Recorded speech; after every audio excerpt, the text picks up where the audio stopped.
All right, we are ready to get started. I want to just welcome you here tonight to our author spotlight. I am Valerie McDowell, your writer, editor, author, book coach, and consultant, also known as the Book Coach Accelerator, because I help accelerate the process of you getting your books done. So we are here live tonight because I am just so excited to welcome in some of our amazing authors who have contributed to the Love Is collection. And I just want to shout out, at least to get started, all of the people who have participated in this book.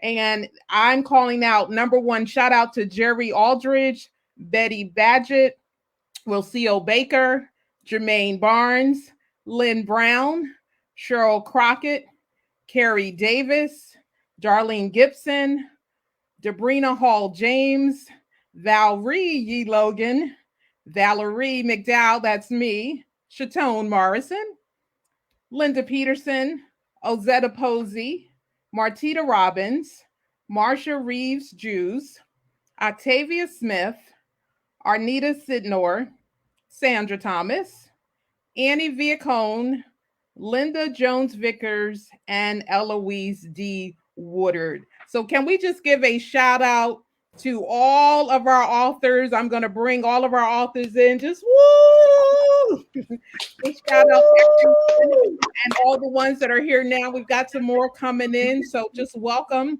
Hey, Kerry, good to see you. Hey, Sandra, Chatone, and Eloise. Hey, y'all. For joining tonight. And I'm just excited because this is just my love offering, this book. I just wanted to find a way to just celebrate some amazing people that I've met along the way. And I know many people, even some of those who are watching, they have works that they have never published, or they're sitting on a shelf, or they've got journals full of poems and short stories and so, and they're just sitting there. So this is my way of saying, let's get it published, okay? Let's at least see your name in print on something until you finish that book, okay? Until you finish that publication or whatever it is you're doing, until you get up on that stage and do some spoken word, tell that short story. So I just want to just shout out all of you ladies who help enhance my life and make my life better. So I'm excited to have you all here with me tonight. And so we're going to get started. And so I just want to, we're going to get started with Chatone. She's up front. She's hitting 100 out the park right up front. She's the first person in the book, and she's an amazing woman. And so I want to start with her. And so I'm going to, first, I want you to tell us who you are, where you from, what's this writing thing about with you, and if you want to share one of your pieces, we would love to hear it. So let's get going. Well, I'm Chatone Morrison. I am from Columbia, Maryland. I actually hail from New Jersey. I'm a Jersey girl in the house. Yes. And, you know, it's funny when you ask that, Valerie. I mean, writing, it really is. I call myself a word girl. I mean, I am known as the Princess of Positivity. That's my trademark. But I call myself a word girl because I started writing at about 5 years old. I can remember writing my first short story. I didn't understand punctuation yet. Like, I would take it to the librarian every week and say, can you put the quotations in? Like, I know nothing about no quotations. I know about that yet. But that's how early it started for me. It really was just something I just was like, words mean so much to me. And so as I grew, I'm that person. I've got journals and journals and journals full of poetry, but I do have my own book, and I do writing for entrepreneurs as well. I just absolutely love words. To me, they are everything. Absolutely. And I know that, being a word girl myself. And I know that we've had conversations in which, oh my God, we have to stop saying words because we just lose it.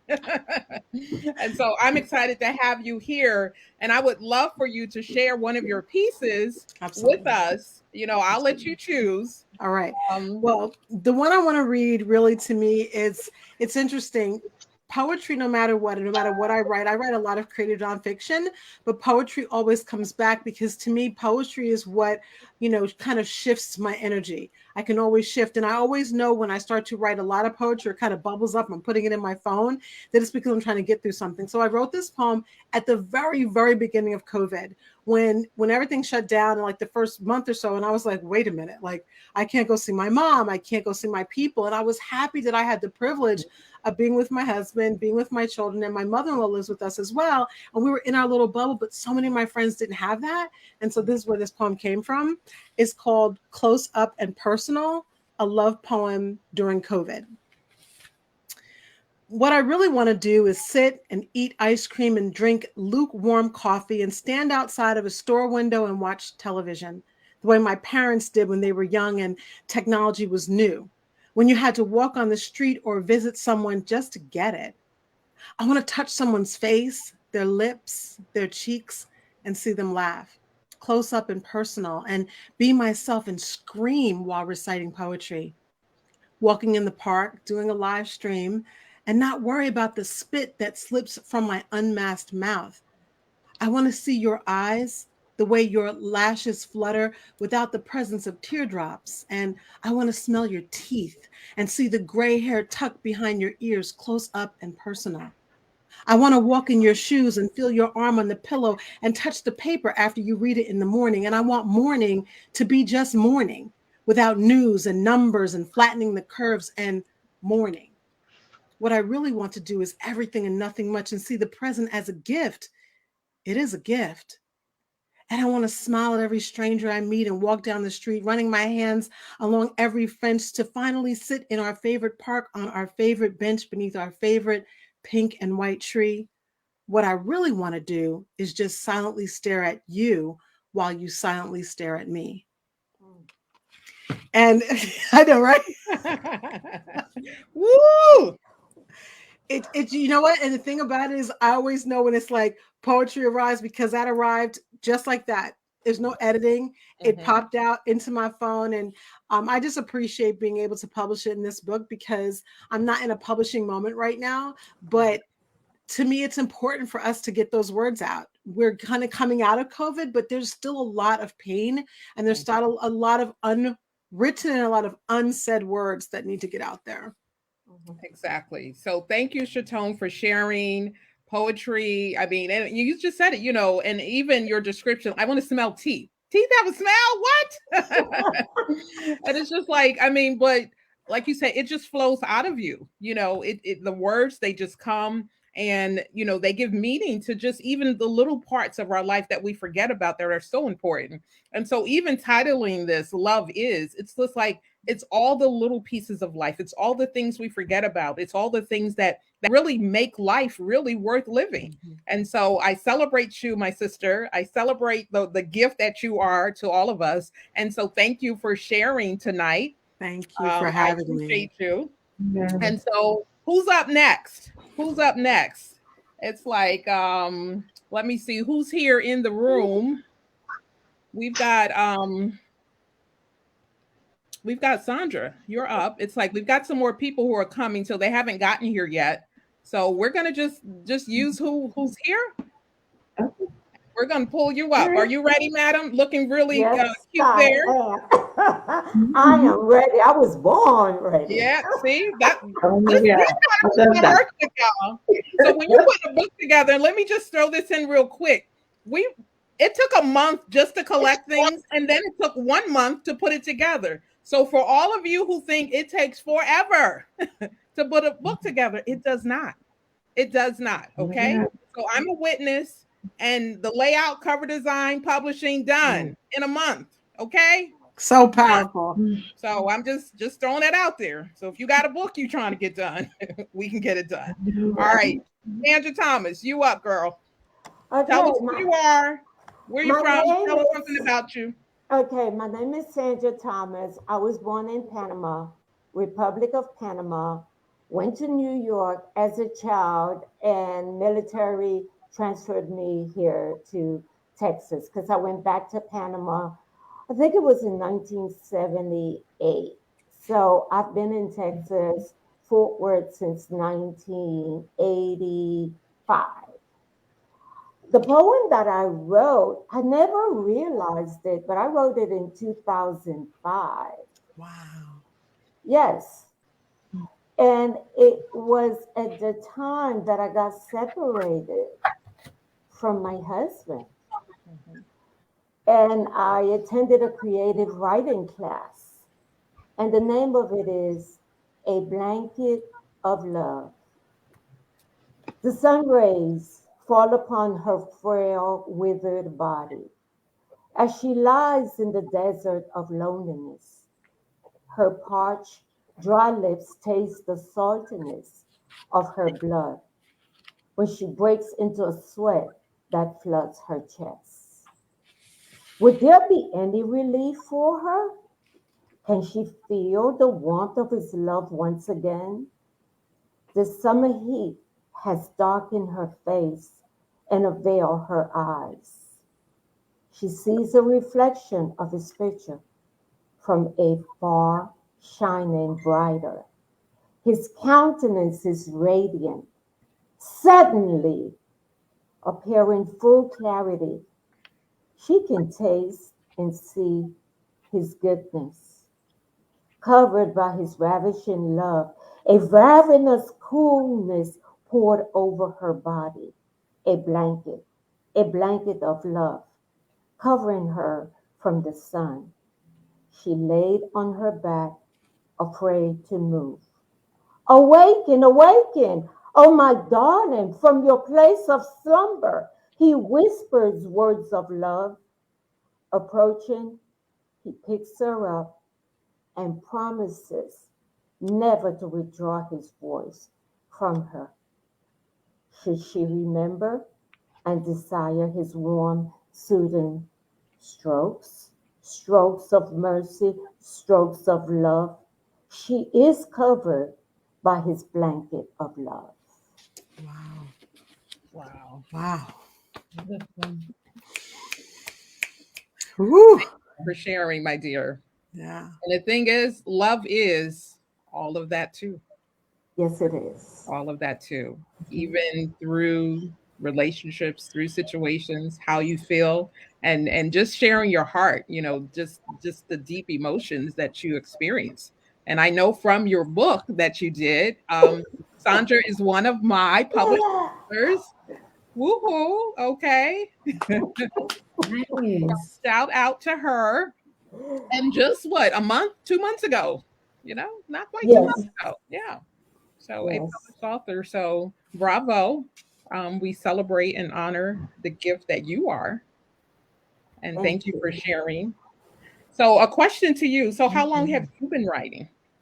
Whoa, I have dabbled and dabbled in writing, really journaling, and I never realized that it was going to turn out to be anything. And I just felt like the Lord said, go ahead and write this particular book that is published. It has been published since March 27, and the title of it is I Will Live Until I Die, Overcoming the Sting of Grief.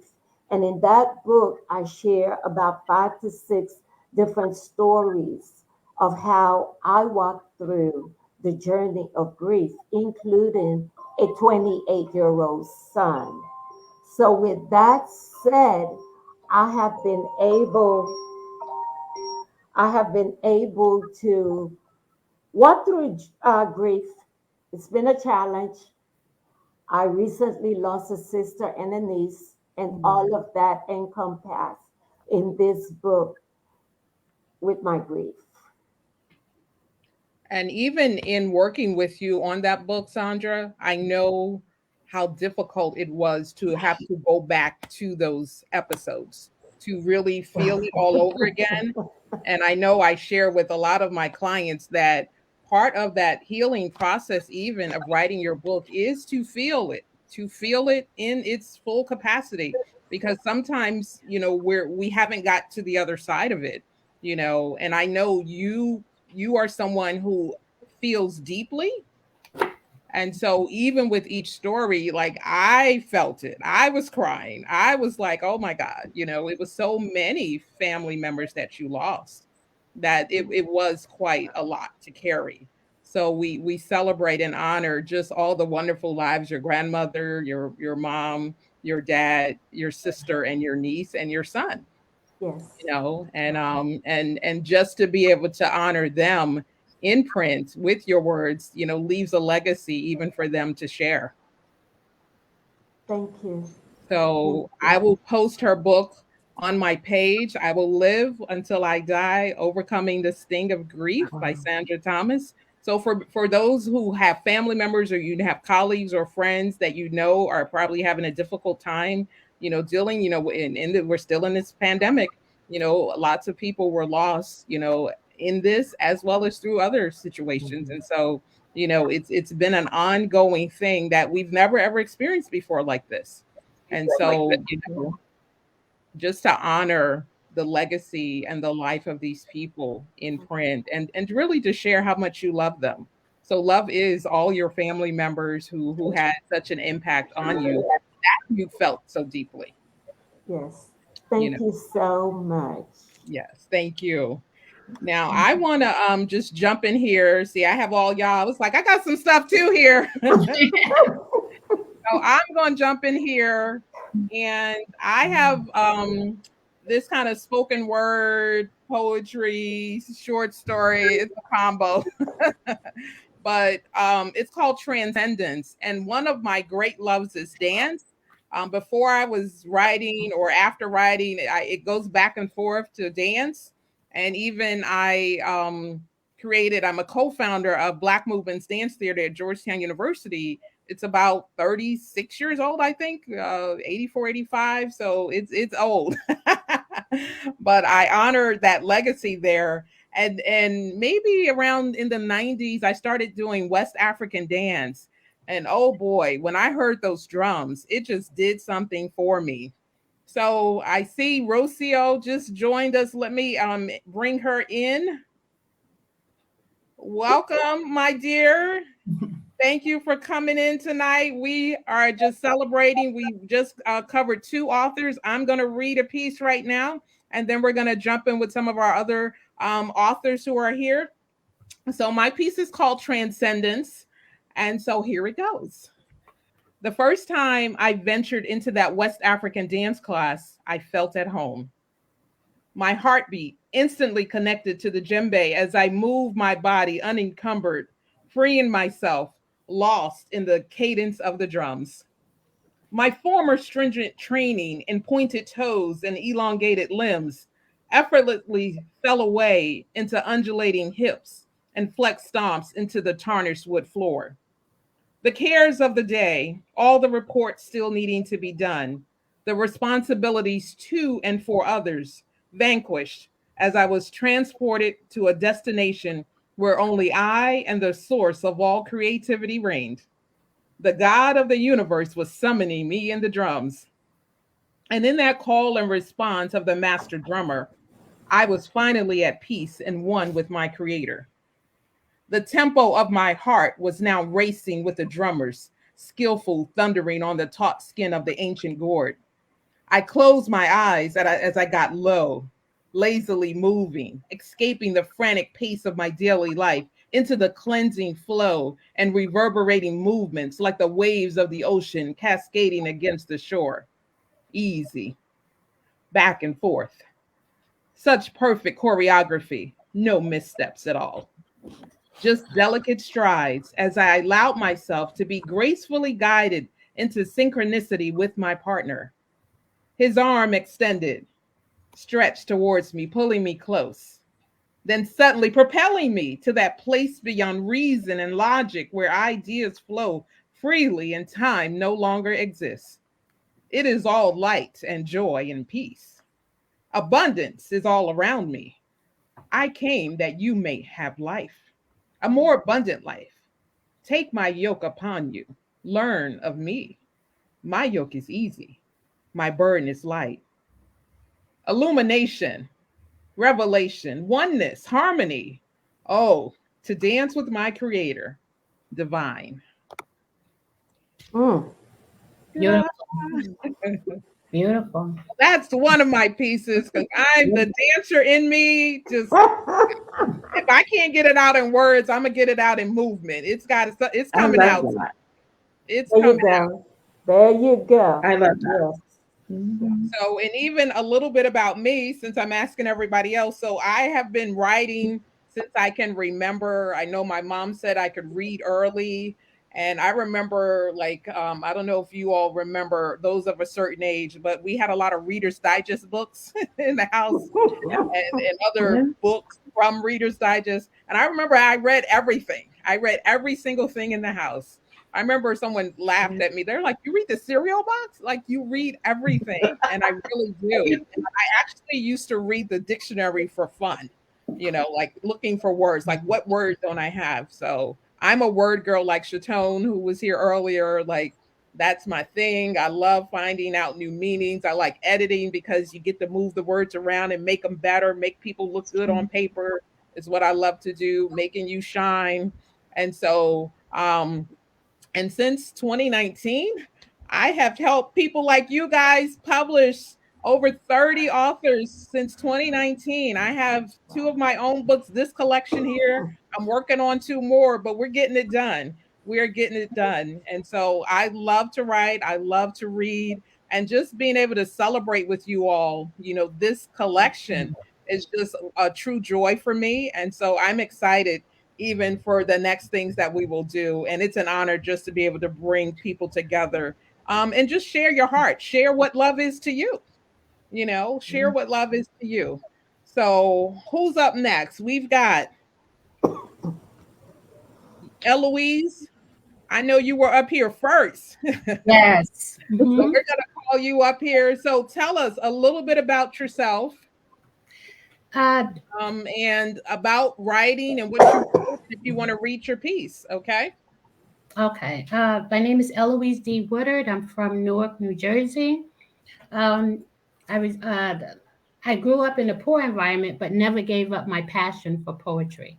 I began writing when I was quite young in high school years, when I've hidden myself from fear of failing. The fear silenced my voice because I stuttered greatly as a child. I realized by doing so, I was hiding behind an excuse, and so I decided to step out on faith to finally embrace who I am and concluded that success is a privilege to everyone. Therefore, I must continue to seek. By stepping out on faith, I found myself participating in two separate events within a month of each other, a resilience virtual poetry event, as well as a Juneteenth outreach ministry celebration I was asked to present on the hottest day of the summer.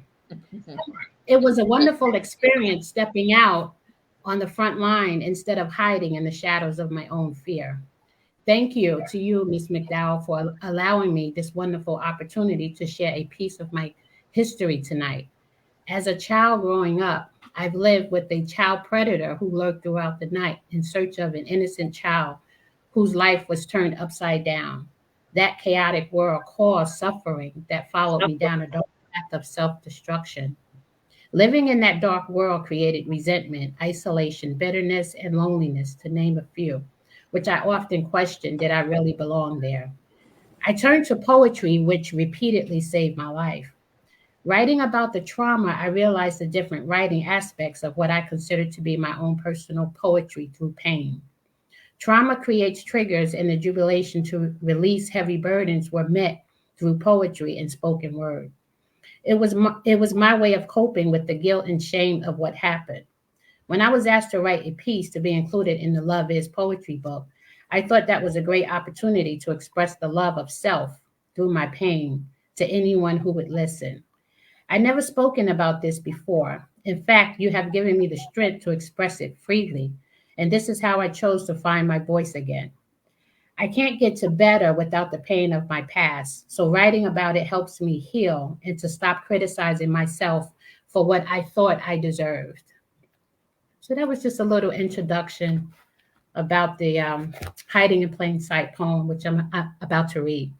And let me just say, jump in right quick, like you have such a lyrical way of just speaking. It's like, I mean, what you just said was like, wow, that's just beautiful.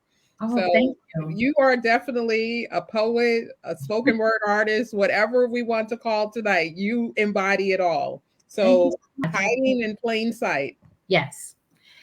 Today is the day I stand in my pain. The feeling of sadness has taken over my domain.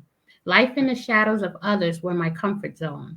My lack of self-worth consumed me as I stood all alone. Confession never spoken is bad for the soul. It's traumatizing to know you had so much of my control. I'm tired of hiding, so I must come out for all to see. I finally found me. I look normal, sound normal. Do you agree? After all the emotional roller coaster rides you made me believe, you tried to destroy me in a way you never achieved. Isolation was created to be easily influenced by you. History always repeats itself in how you pursue. Why did you feel the need to choose me for your pleasure? You were married to my mom that should have been your treasure. I held malice in my heart for her lack of knowledge. My trust in God is who I give all the homage. If you can see me now, I am who I want to be strong, resilient, independent, caring, and I can finally be free. All those nights of terror you put upon me, my mind, body, and soul you couldn't take from thee. You made me hate who I was and dragged me around just like a dog on a leash. You wanted to destroy everything associated with me, including my peace. I vowed to remove all the hate I felt inside for a very long time. What you did to me all those years were overlooked as a crime. So today I look up and thank God for not leaving me. He said I cast out all those bad memories of trauma, pain, isolation, all cast into the sea. So if you ever wonder why I'm still alive, God has kept me through all the chaos and said you will survive. The strength God has given me is what I've been yearning for many years. Thank you, Lord, for not putting too much on me, allowing me to cry good tears. I'm so much better now than I was locked up in my mind. Life has given me a new perspective on what I needed to find. When you look at me, you don't see all my lashes and scars.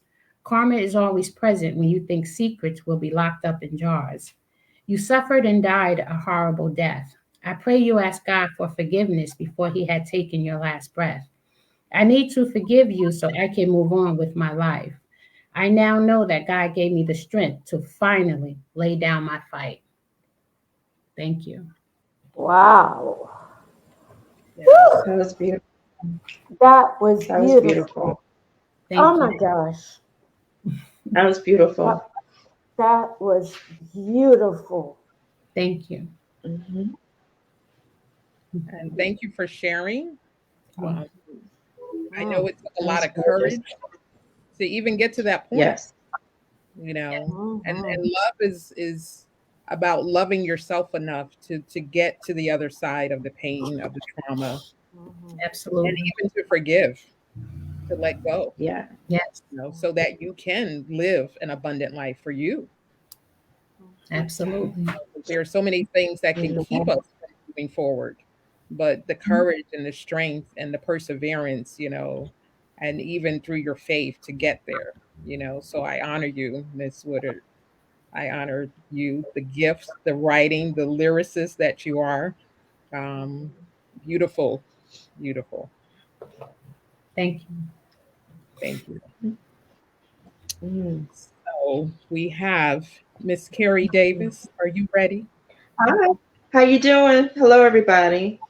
I'm good. Hi. Hey. Hi. So Let tell me us a see. little bit about who you are. I'm new Mhm. to you. My name is Kerry Davis. I was born in Detroit, Michigan, but I met my husband in the military and we moved here after we got out to Maryland. So I've been here for quite a while. I have been writing again as long as I can remember as well. Both of my parents were educators. So we read a lot and I started journaling very early, which was amazing. Very cathartic and I love to write.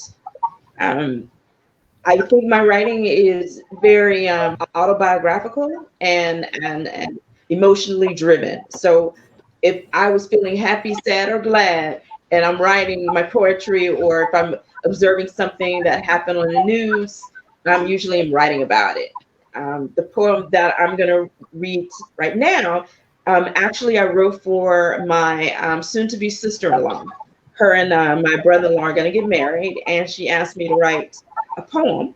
And so, knowing her and knowing her story, I wrote this. It's called It Was Always About You.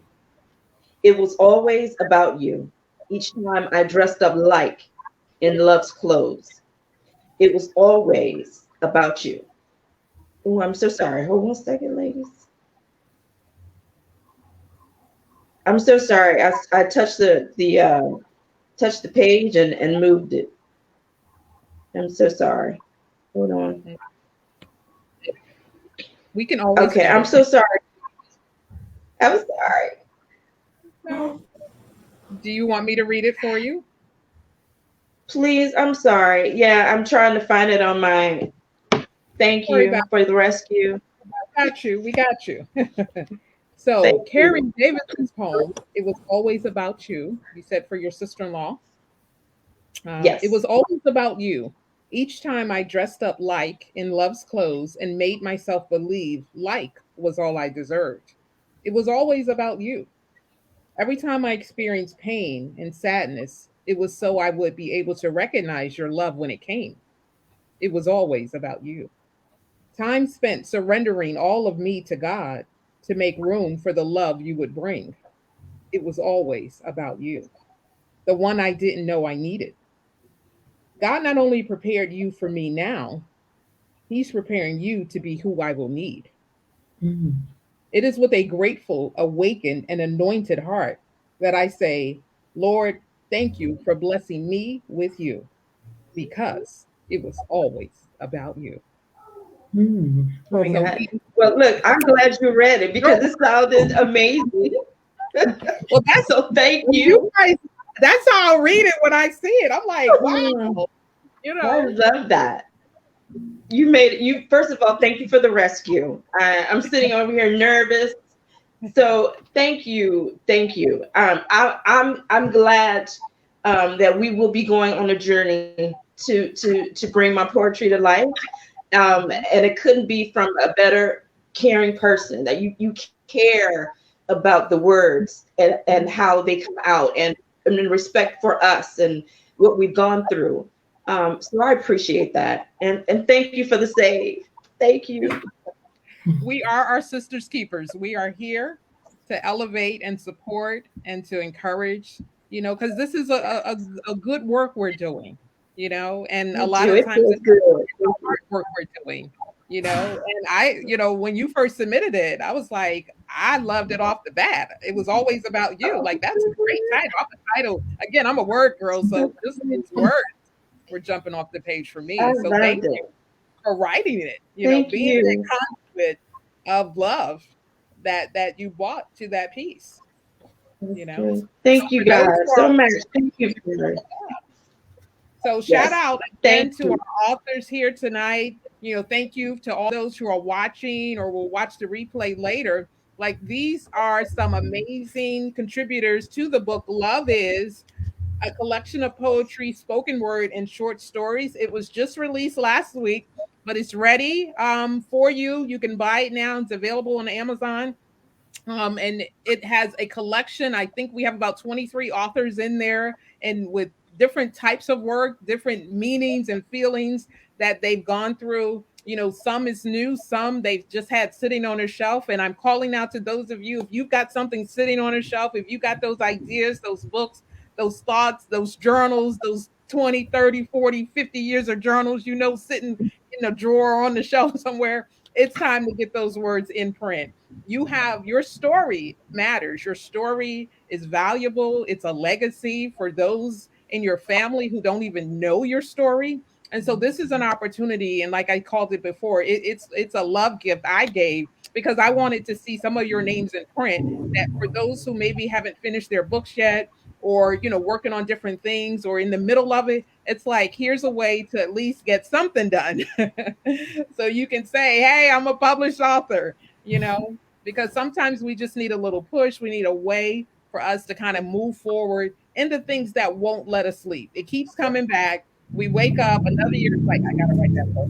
I got to write that poem. I got to write that short story, and here's a way that we can put them all together, and honor multiple people so that you have colleagues, you have your sisters and brothers in the same fight with you, moving forward in your work. So thank you, Kerry, for that poem. And there's another one that you did in there as well. So we celebrate that. So thank you. So we're going to bring Thank you. You're welcome. So we're going to bring up Rocio now, one of my Okay. students. Hey, lady. Hi. So tell us who you are, where you're from, what you're doing, where you're at. Okay. My name is Rocio Baker, and I'm Peruvian American. I have dual citizenship. Um, and I started writing way back in 2006. I remember when I started teaching, but I just wrote little pieces here and there. And then in 2009, I self-published a children's story called "Where's My Rainbow," Mhm. and it's on Amazon. And I started another story as well, Sophie Mophie. It's halfway, so it's not done yet. So, and then I started writing my um, this memoir about my life with Valerie. So she's been great. She's really helpful. Every day I get her messages, and she's really pushing me. And when she asked, as everybody, if we wanted to write a poem or anything, to put this book together, and I was like, oh yeah, I want to do that. So I wrote this poem one night, thinking about what is love. Love is, and then just words started coming out, and I'm going to read the spoken words to you. It's called Silent Motherly Love. What is love? Oh my. I asked myself last night while sitting on my white rocking chair, clear sky and pleasant view, surrounded by a crepuscular light, colored flowers listening, remaining silent from start to finish. Silence inspired my words. This calm crowd reminded me of my mother, whose love was silent but mighty. As time went by, I thought about love, love in the world, love in the community, love as a couple, love in all its forms. Out of the blue, oh my, I felt motionless. A narcissistic spirit enslaved my thoughts and did not allow me to escape. I surrendered and followed, hypnotized by his might. I am not vain, not at all, my friends. But this time, only this time, I wanted to concentrate on my life. I surrounded my thinking in one person, one unique and special person. I allowed myself to cry out loud and self center 110% of the time on my silent motherly love. The love for my mother is so great. Oh my, raising 5 children on her own without ever complaining, without ever crying. Can you do that? She took good care of us, every day, every night, every second, and every minute of her life.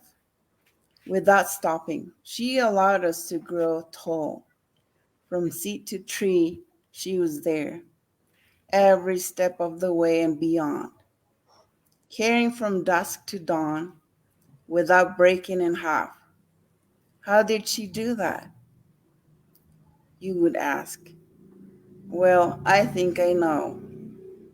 It was the power of her immense, silent, motherly love.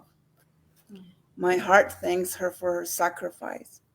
With her soft voice, step by step, she built a beloved place, a site with mud bricks and corrugated iron, so nobody could breeze in and destroy it. It protected us every day from the dangers of the mysterious, colorful jungle. She, my mother, the queen of the castle, deserves not one, not two, not three. but 100 golden crowns. She differs from the rest. Do you want to know why? It is because she owns this special, silent, motherly love. She did not have a college degree, but she was without a question the wisest woman there was. She sent me to school along with my sisters and my brother as well. They finished high school, but I can proudly say I am the first in my family with the highest degree there is, thanks to her expectations. How about her expectations? Let me just tell you this.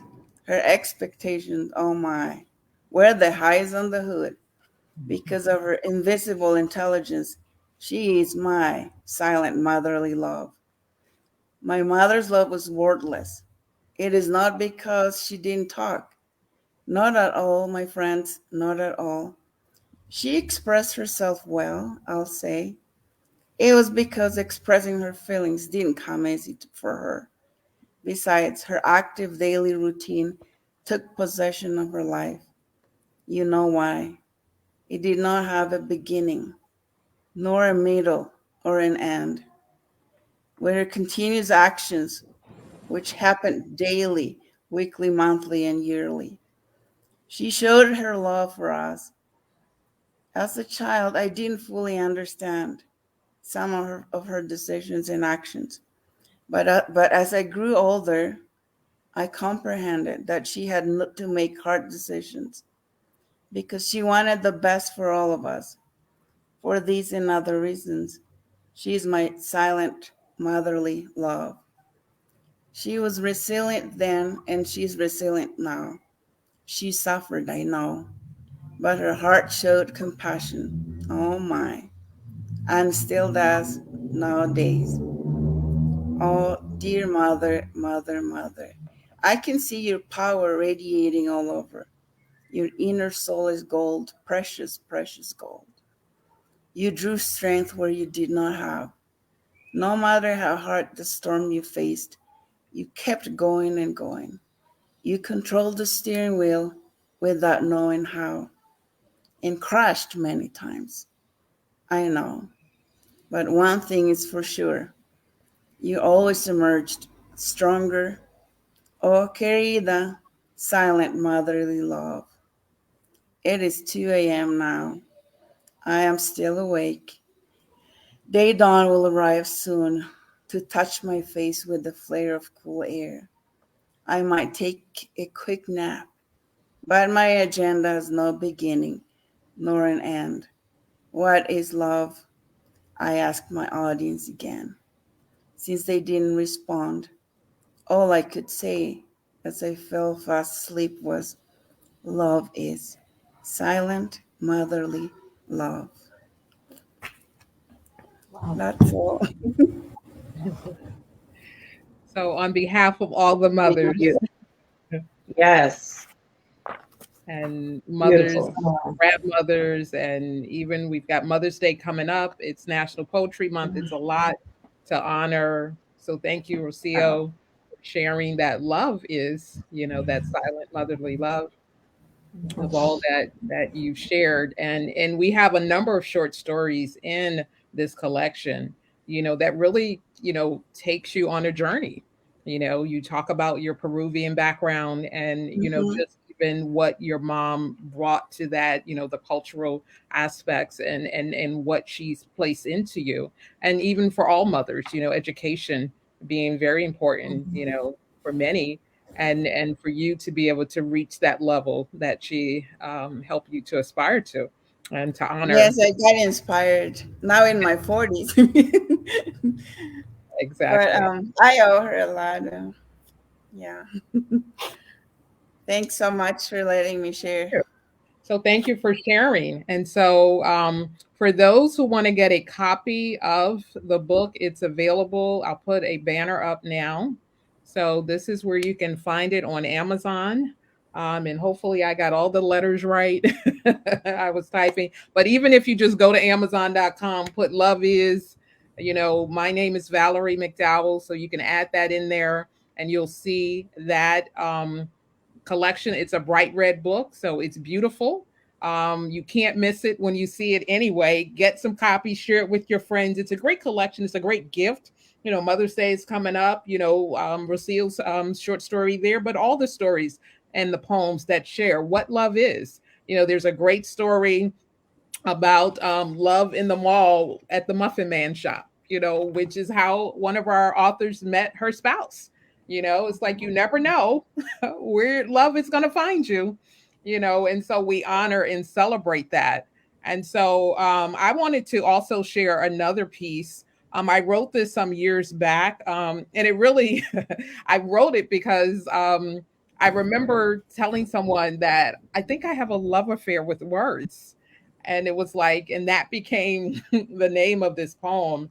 And so I'll share this. I know some of our other authors, I've gotten some texts and things while we've been online, a little tech problems here. So, but we're going to keep going on. But my love affair with words. You see, I have this love affair with words. There's just something about the way you say them or use them or don't. I remember when I was a child how I used to sit and read the dictionary looking for words I didn't know, how I would practice them, rehearsing them over and over and over again, enunciating each syllable, loving how easily they would slip and slide and sometimes jam off my tongue. With words like omniloquent or superfluous, vacuous or soliloquy, jejune, loquacious, feckless, facetious, epiphany, evanescent, diffident, deciduous. Can't you just hear it? And not just the ones that seem like difficult words, but the easy ones too, or so I thought, like love and hate, mine and yours, his and hers, why and why not, when and how long. You know those words. And then there's those words from long ago that just make me want to stand up and shout. Words like straightway and low, verily, behold, surely, nevertheless, and forever. Yes, how I love them. And it started quite a while ago, so long ago, in fact, that you really have to start at the beginning. For in the beginning was the Word, and the Word was with God, and the Word was God. And it was that Word that became my Word and my God. And it all came together when I started reading His Word, that I saw the importance of words and the power of the Word, to be able to speak the Word and motivate with the Word and elevate with the Word, consecrate, dedicate, even create with the Word. But I found that I could also exacerbate with the Word, and I could also annihilate with the Word and desecrate and even emasculate with the Word. That I had to begin to use words very carefully, for I found that there's life in the Word. But this knowledge only made my love grow deeper, for how can one word become so many words, like a noun word, a verb, then an exclamatory word, or commanding word, like Alpha and Omega, beginning and end, the first and the last, my all in all. Yeah, I love that word. Tell me, have you ever lain in bed at night and the word would just come and caress your mind, and that with every nuance and every insight and every phrase and turn of a phrase, where only a certain word would do? That's how it is for me. How sometimes in that very special part of night, when only a few souls are lingering about, just before the day breaks, that a word would just ease into that semi-conscious state of mind, and it would take root, then take form, and then there it would be, a title for my next play, a new book to be written, a new poem to be spoken. Yeah, I can love this word forever. Then I'm finally able to drift back off, saturated, totally spent, consumed, wallowing in this awesome word. And later, just a little while later, when I wake up, I lean over the side of the bed, still groggy, remembering that word, saying, do you have a light?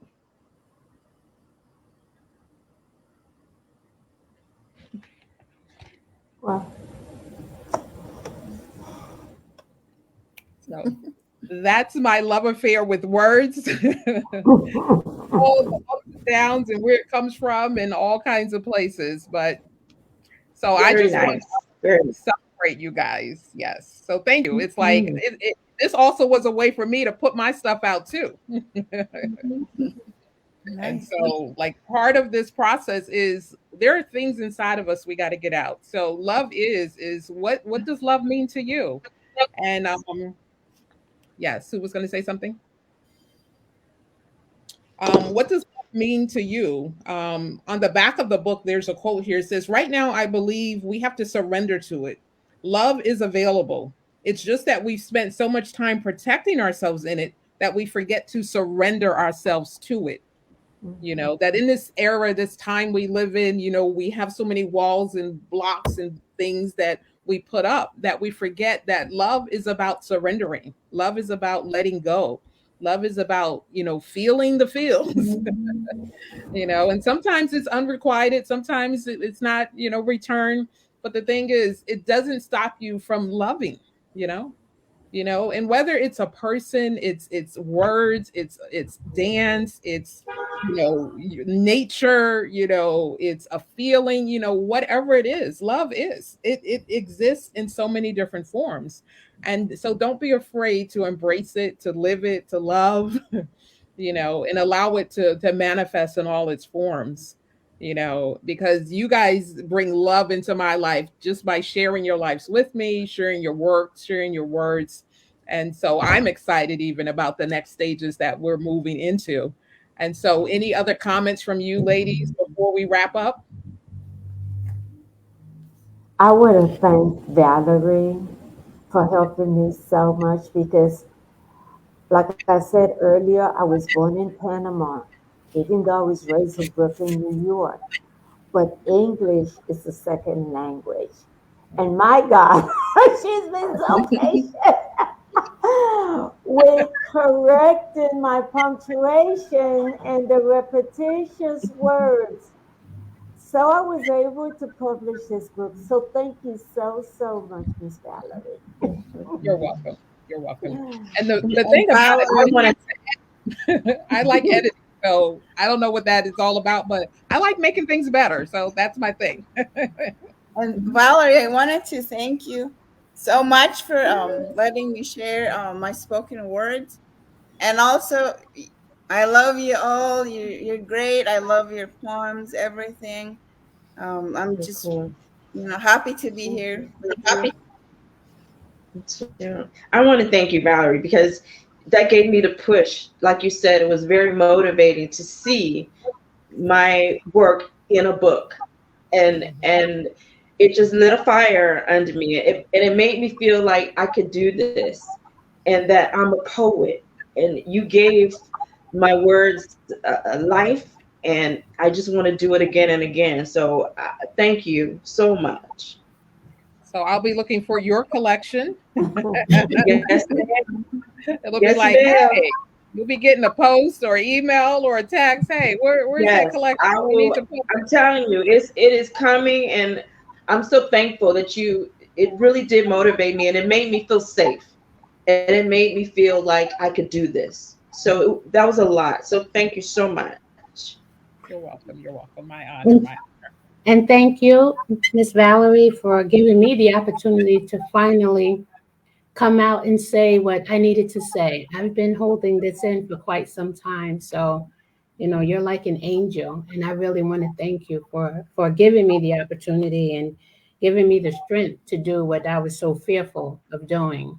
So I thank you very much. Well, thank you guys. I appreciate you all. This has been a pleasure and lots of fun. It's like I don't get to do this. I might have to get on StreamYard a lot more and bring in some more people. So we might have to do part two to get some of these other authors in, or just do an author showcase for some of you published authors already. All right. So I want to thank you guys for joining us here tonight. And this has been an episode of Author Spotlight on the Love Is collection. So get your copy. It's available now on Amazon. Read, enjoy, love is these women here who are gathered here today and some of the ones who had to leave. And so we just want to celebrate again this book, the publication of it, the submissions by all of these amazing people. And so go get your copies tonight. We're looking forward to doing even more work and sharing it with you. So yes, get your copies. This is what it looks like. Love is. All right. So I Yay. will see you all next time. So Bye have a bye. great evening Thank and you. see you next time. Thank you. Bye bye.